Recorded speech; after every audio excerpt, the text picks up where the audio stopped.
Bonsoir, chers amis. Pardon, excusez-moi, je voulais dire bonjour, bonjour. J'espère que vous allez bien et que vous avez la forme. Oui, la forme mentale et physique, bien entendu. J'aimerais commencer cette 17e vidéo avec un petit point de vue. D'un point de vue scientifique, l'homme a besoin de 3 choses dans la vie. Manger, se reproduire et réagir au stress. Aussi bizarre que cela puisse paraître, l'homme a besoin de stress ou de danger pour être bien dans sa vie. C'est un stimulant. Du coup, notre corps libère des hormones qui régulent notre écosystème et nous aident à agir avec l'adrénaline ou à soulager avec l'endorphine ou encore à relativiser avec le dopamine ou le cortisol. Il peut même nous rendre potentiellement heureux avec l'oxytocine. Ah, le corps, une véritable machine de guerre.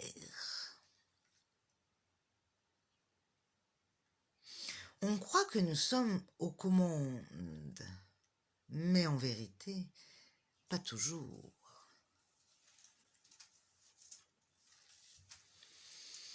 Vous savez, il est difficile de trancher entre une réalité conditionnée et une volonté inspirée.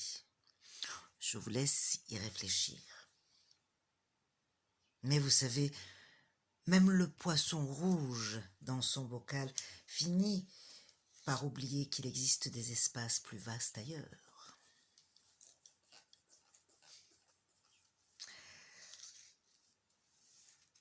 Il y a une grande différence entre celui qui sait et celui qui pense. L'un est une vérité, une affirmation définie, et l'autre une proposition vers l'infini et au-delà. La vie, dans le fond, c'est une pluralité de suppositions, c'est tout. Ah ah, je sens que je vous perds, je vous sens sceptique. C'est l'instinct qui parle. L'instinct lié à notre part animale. Ça sera notre titre du jour, la part animale. Mais avant de réveiller la bête, nous allons nous mettre en condition et effectuer notre petit travail d'introspection. Pour cela, installez-vous confortablement, de manière à vous oublier un petit instant, et respirez profondément 3 fois.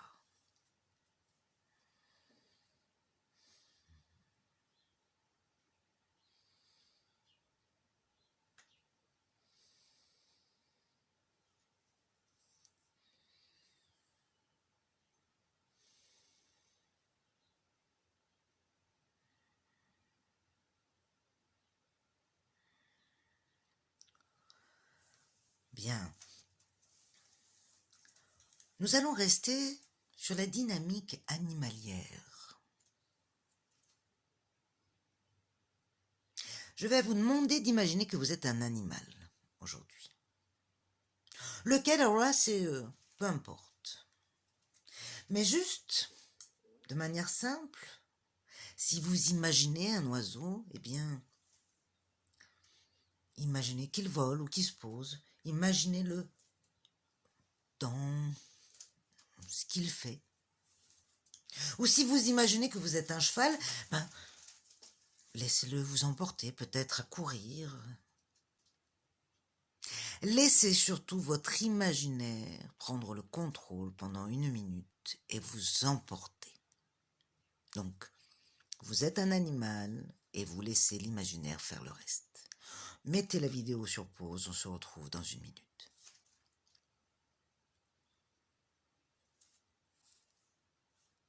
Alors, sympa?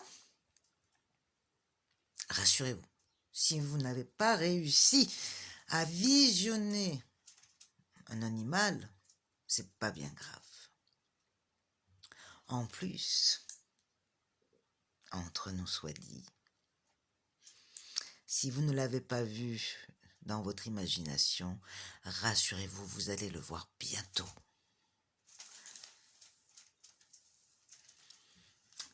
Il est temps d'appeler le plus animal des animaux. Ta-ta-ta-tan, la carte du jour. Le diable. El Diablo.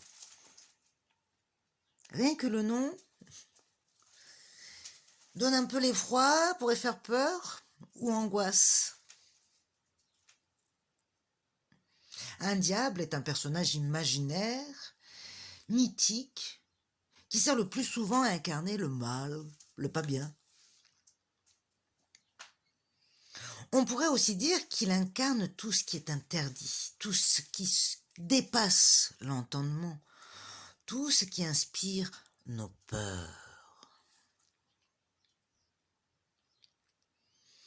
Dieu et diable sont comme le yin et le yang. L'un est le maître de la lumière, de la blancheur, des vertus, de la vérité. L'autre est le maître de la nuit, de la noirceur, de l'obscurité, des secrets et des mystères. Tous deux sont absolument opposés, contraires et néanmoins complémentaires. L'un n'existerait pas sans l'autre. C'est un peu comme le jour et la nuit, ou bien le chaud et le froid. C'est un peu comme nos émotions, nos sentiments, contents, pas contents, nos impressions, beaux, laids.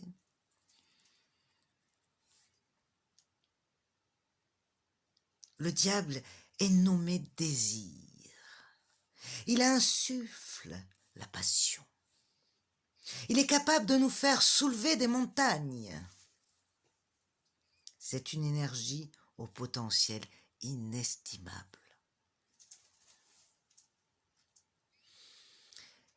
Il représente le corps, notre part animale et tout ce qui lui est associé.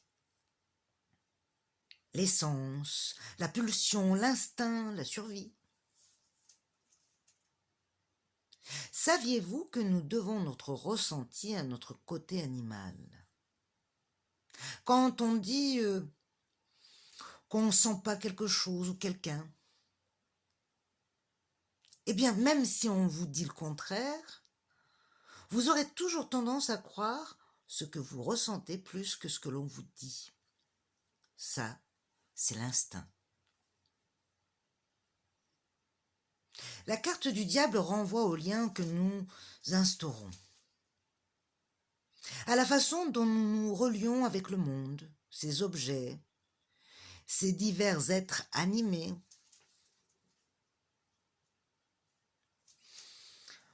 Le chiffre 15 qui accompagne cette carte, dans le domaine de la numérologie, renvoie à une valeur assez mystérieuse et magique, voire magnétique.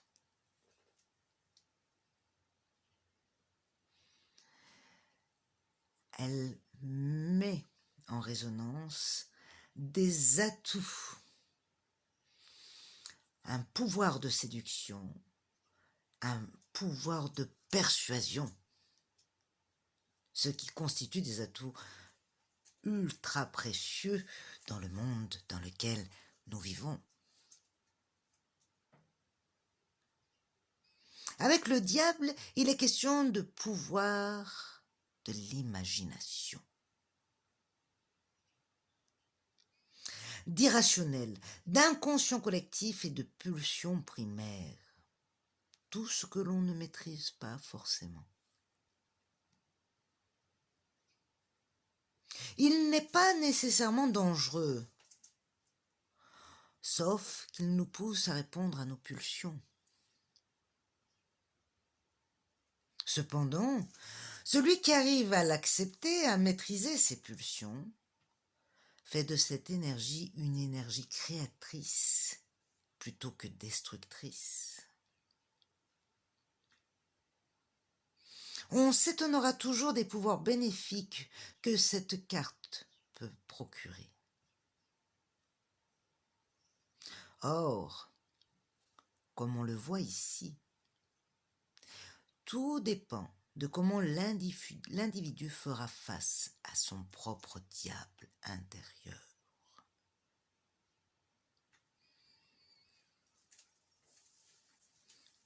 L'arcane du diable désigne un personnage archaïque, authentique, plutôt hideux,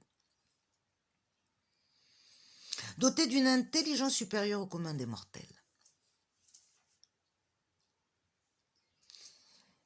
Il illustre un être rattaché à deux petits qui le servent. L'un représente notre côté féminin et l'autre masculin. C'est le symbole de l'être accompli dans son processus d'individualisation. Il ne se ment pas à lui-même, non, et montre sa vraie personnalité, sans paillettes, sans intention de charmer. Le diable met en lumière l'ombre de nos peurs et éclaire le pouvoir qu'elles ont de déformer la réalité.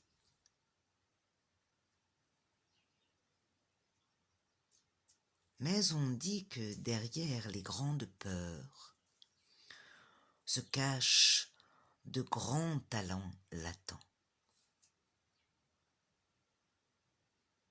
Mais c'est pas tout.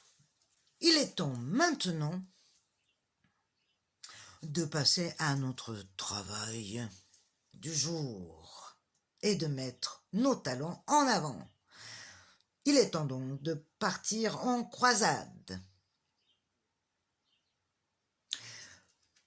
Vous savez, chaque animal représente et évoque une caractéristique psychologique. Je sais pas moi, je vous donne un exemple, le cheval, la puissance, ou le serpent, le sang-froid, ou encore le renard, la ruse, l'aigle, la hauteur, la majesté,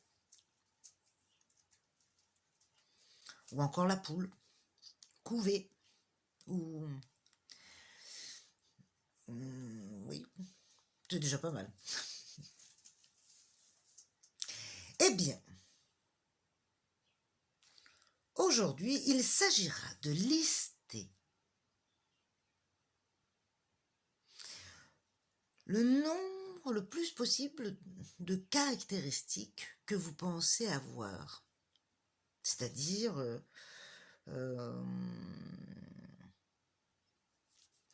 est-ce que j'ai la finesse ou l'intelligence du dauphin?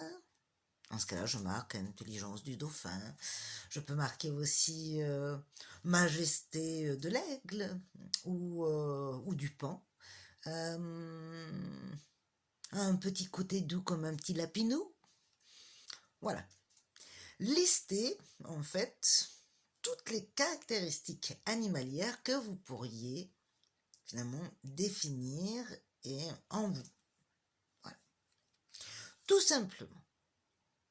Mais je pense que vous allez vous amuser cet après-midi à vous découvrir toute une messagerie. Pardon, pas messagerie, une ménagerie. Ça sera mieux, mais bon. Vous verrez comme c'est agréable de se comparer avec le règne animalier. Cela nous relie à une chaîne que nous avons un peu trop longtemps tenté d'exterminer en nous, et donc à l'extérieur.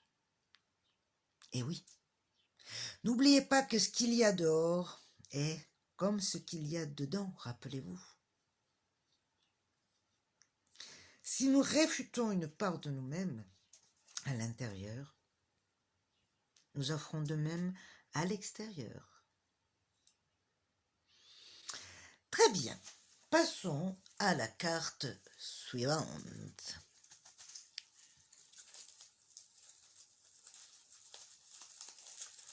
Que je touille et que je sors. Alors, c'est là, encore une fois, il me semble que celle-là, on l'a déjà pris, le 25 matières. On va regarder ça. Sinon, j'en sors une autre, hein. Mais généralement, si elle sort, c'est que c'est pas pour rien. Alors, le noir lumière, le noir matière. Ah non. Je suis souvent stressée. Je me sens bousculée, remuée, je perds pied. La peur de la peur me gagne. Rien ne me calme, si fuir. Me fuir dans l'alcool, le travail, le sexe, les drogues, les idées fixes. Ça, en vérité, c'est toute ma vie. Rien à faire, rien ne m'arrête.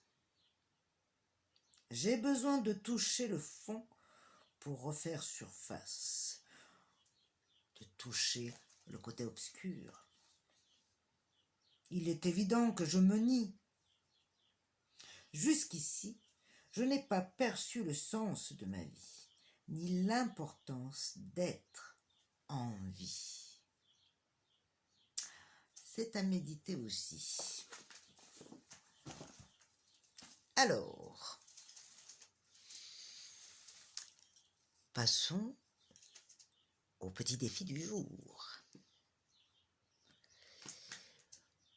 Je pourrais vous demander, dans le thème du jeu d'hier, d'approfondir les mots que vous avez trouvés en famille, ou par la racine, ou par le nombre de lettres. Eh bien non. Je vais juste vous demander encore un petit travail créatif. On va faire du collage, on va recoller les morceaux. Choisissez une forme que vous aimez bien. Ça peut être une feuille tout simplement, ou vous pouvez faire un rond dans cette feuille, ou vous pouvez même faire la forme d'un animal. Puis, à l'aide de tout plein de petits morceaux, vous allez l'habiller et l'encoller. C'est-à-dire, par exemple, moi j'aime le chocolat. Eh bien, si j'ai un magazine qui traîne où il y a une image ou un mot en rapport avec le chocolat, je le découpe et puis je le mets. Ou si par exemple je porte toujours la même veste, je peux y mettre un petit bouton. Je peux mettre aussi une petite paillette. Je peux mettre aussi tout plein de petites choses qui me passent par la tête. Un peu comme un blason. Vous voyez ? Faites un collage de tout plein de petits éléments que vous aimez bien. Tout simplement. Des mots, des couleurs, des tissus, etc., etc. Ça sera votre défi du jour. Et nous allons l'agrémenter avec notre petite anecdote. Rien ne se perd, tout se transforme avec ou sans patate. À méditer.